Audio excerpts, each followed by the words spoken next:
Nah kali ini kalau tadi itu bacokan, arah bacokan ya di part sebelumnya. Nah di part ini kita bakal bahas tentang teknik kuncian atau genggaman. Genggaman seperti ini. Ini saya nyebutnya teknik 69. 69. Kenapa? Hasil kajian saya, kenapa sih 69? Karena teknik 69 itu dia menghitung rasio, yang sini bagiannya ke sini bagiannya ke sini. Begitupun sebaliknya, yang dari sini putarannya ke sini, yang dari sini putarannya ke sini. Seperti itu. Jadi bolak-balik masih bisa, makanya disebut teknik genggaman 69. Itu mah istilah saya aja. Jadi dari metodologi cocokologi gitu, biasa dah. Nah, di sini juga saya sebutin bahwa teknik kuncian 69 itu saya pakai di disiplin ilmu golok terbang Bekasi atau golok terbang 11, di mana akselerasi yang disinkronkan berdasarkan bentuk desain golok meliputi titik genggam dan bilah sebagai tumpuan tenaga pada desain golok akan mengharmonisasikan titik lintas, di mana titik target sehingga hasil dari sayatan, bentur, tusuk dan tebas menimbulkan reaksi kerusakan yang beragam sesuai dengan tekniknya gitu. Jadi tiap teknik bacok, tetek, ya kan, tusuk, tekniknya beda, hasilnya beda gitu. Jadi nggak sama seperti itu.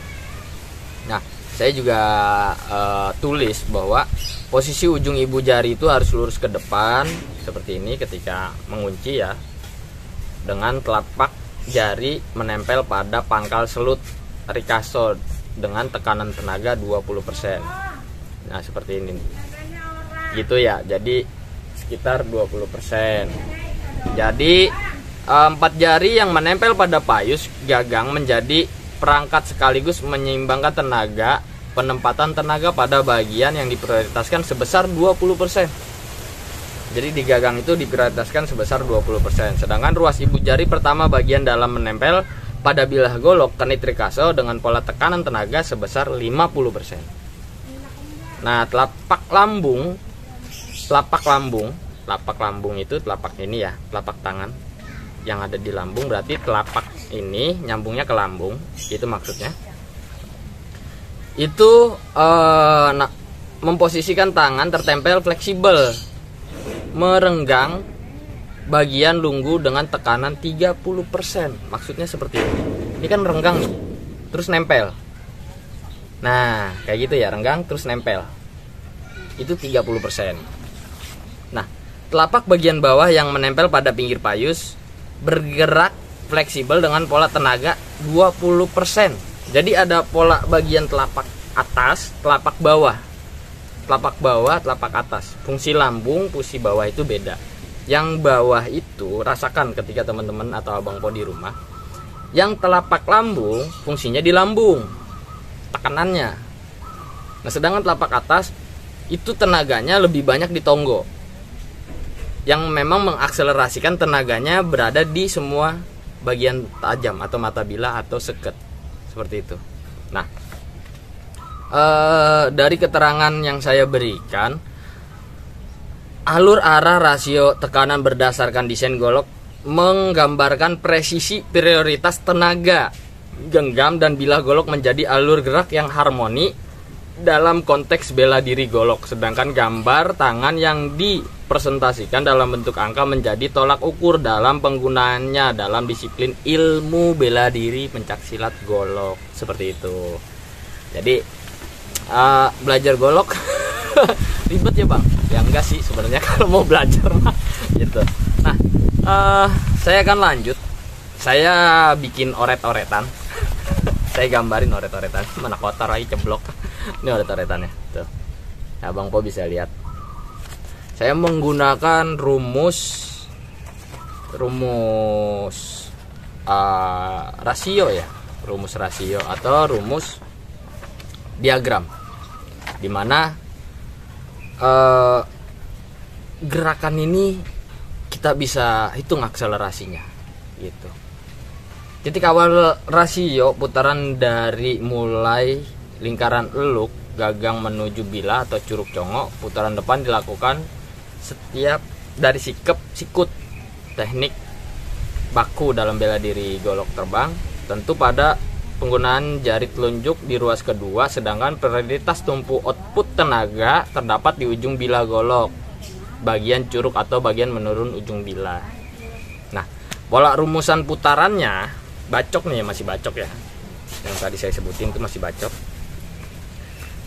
Saya pakai pola R. R itu istilah, R itu adalah rotasi titik awal, dimensi titik tumpu tenaga pada bagian eluk. Nah, jadi rotasi pada bagian eluk. Eluk itu mana? Eluk itu ini.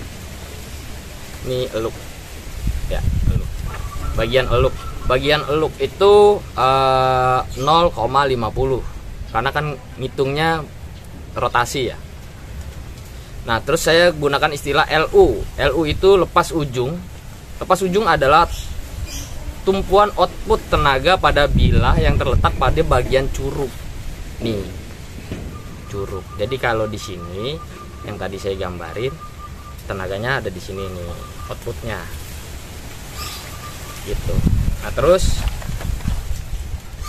B bilah golok, G gagang golok, TL titik lintas.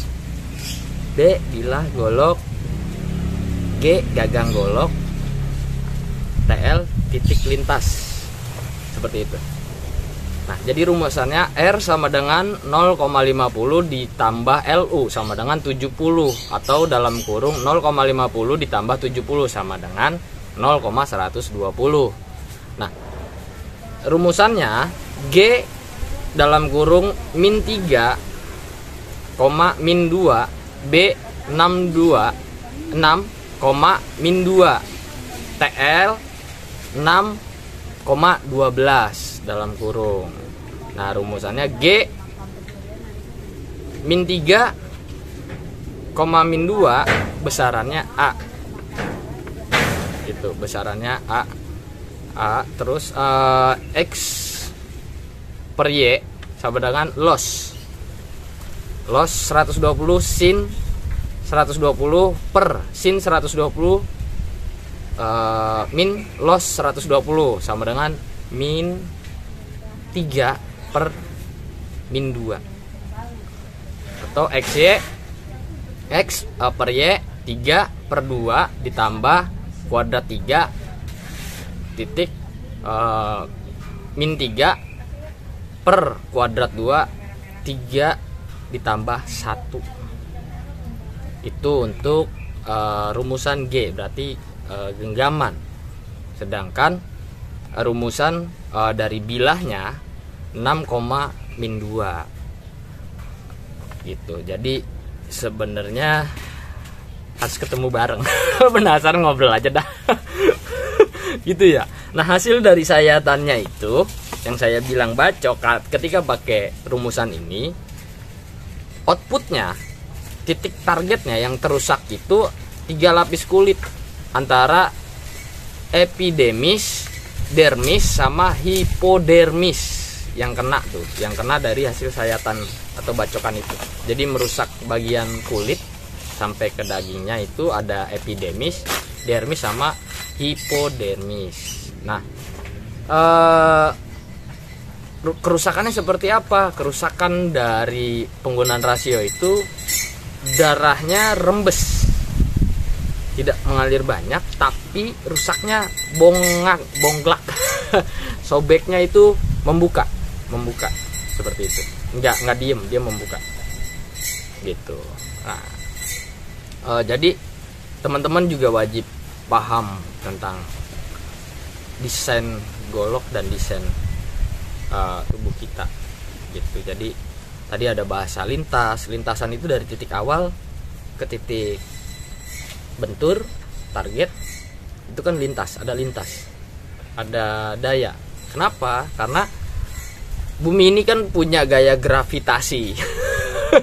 Gitu. Jadi gunakan bilahnya juga, jangan gunakan hanya tenaga dari tubuhnya, karena ini kan berat juga ya, ada daya dari gravitasi bumi juga gitu. Nah, itu mengefisiensikan. Dan ketika kita bisa menggunakannya dari nilai output tadi, ketika kosong seperti itu, ada titik dorong dari angin.